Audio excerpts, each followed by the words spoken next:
On va se pencher sur une compétence qui est devenue absolument clé, l'art de bien parler à une intelligence artificielle. Ça s'appelle le prompt engineering et c'est un peu comme apprendre le langage secret pour débloquer toute la puissance de l'IA et passer d'une simple question à une vraie collaboration.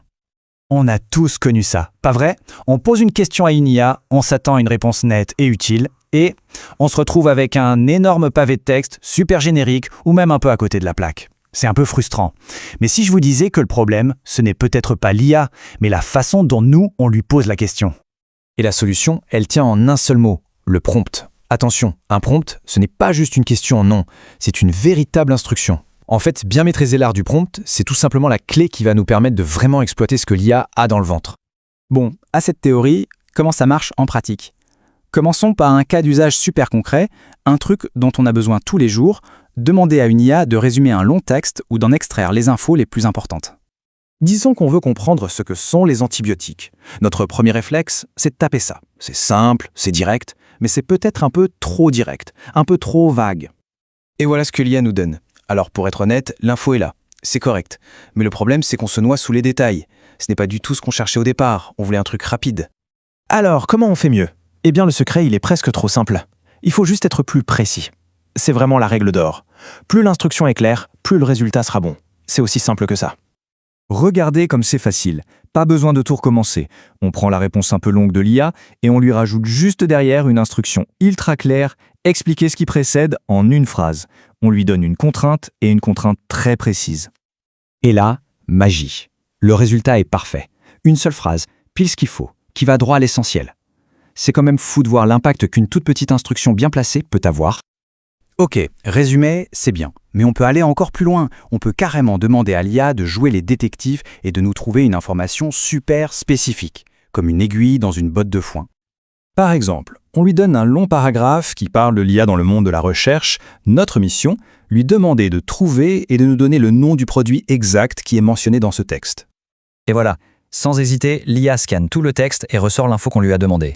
C'est une technique hyper puissante pour analyser des documents ou des articles très rapidement. D'accord. Donc on sait contrôler la longueur, on sait extraire du contenu. Maintenant, on passe au niveau supérieur. On va apprendre à contrôler le format exact de la réponse. Et ça, c'est absolument crucial dès qu'on veut automatiser des tâches. Notre nouveau défi, c'est l'analyse de sentiments. On va demander à l'IA de nous dire si une phrase est positive, négative ou neutre. Mais il y a un piège. On veut que la réponse soit dans un format hyper strict. Par exemple, le mot neutre, mais tout en minuscules. Allez, premier essai. On y va à l'instinct, avec un prompt tout simple, sans aucune indication sur le format. On lui donne le texte et on attend sa réponse. Et là, c'est super intéressant. La réponse est bonne sur le fond, le sentiment est bien neutre, mais sur la forme, ce n'est pas bon. L'IA nous répond neutre avec une majuscule. Pour nous, ça semble être un détail, mais pour un programme informatique qui doit analyser ça, neutre et neutre, ce n'est pas du tout la même chose. Ça peut tout faire planter. Heureusement, la solution est d'une simplicité redoutable. C'est une technique super efficace. On va lui donner un exemple directement dans notre prompt. Au lieu de lui expliquer ce qu'on veut, on va lui montrer.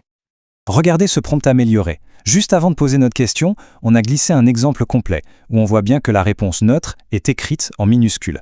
C'est comme lui donner un modèle à copier.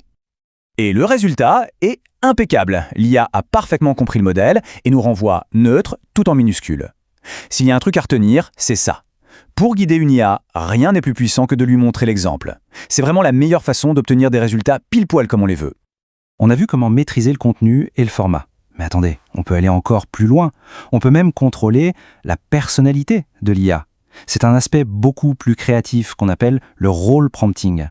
Cet exemple est juste parfait pour illustrer ça. On pose exactement la même question sur les trous noirs, mais à deux IA avec des personnalités différentes.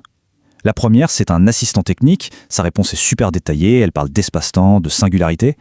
La deuxième, c'est un assistant accessible. Sa réponse est une image toute simple d'une étoile qui s'effondre. On voit bien que la personnalité change radicalement la réponse pour l'adapter parfaitement au public. Allez, pour finir, on va voir des applications encore plus poussées. Parce que le prompt engineering, ça ne s'arrête pas au texte. C'est aussi un outil incroyable pour des tâches bien plus complexes, comme la génération de code informatique, ou même pour aider l'IA à mieux raisonner. Honnêtement, cet exemple est bluffant. On donne simplement à l'IA le contexte, ici la structure d'une base de données et une instruction en langage normal, et elle nous génère une requête de code parfaitement valide. Le gain de temps est juste phénoménal. On ne va pas se mentir, le raisonnement logique, c'est encore un peu un défi pour les IA. Parfois, sur un problème de maths, elle peut se tromper. Mais il y a une astuce géniale. On lui demande de décomposer son raisonnement étape par étape. On la guide.